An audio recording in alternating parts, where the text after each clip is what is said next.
So who are you? I wake up today in hospital. I wake up and I'm hallucinating. I've got some bad news. They're infected. Infected! Father. Infected with nuts! Oh, I shouldn't have done that. The blood. There's something in the blood.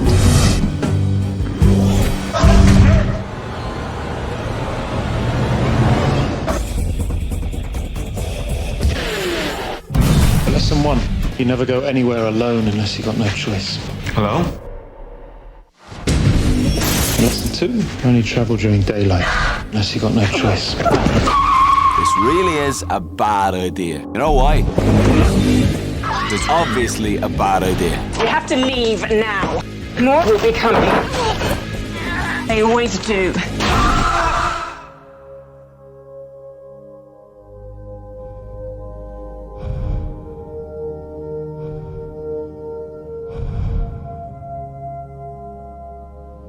They're dead. And you're gonna be next.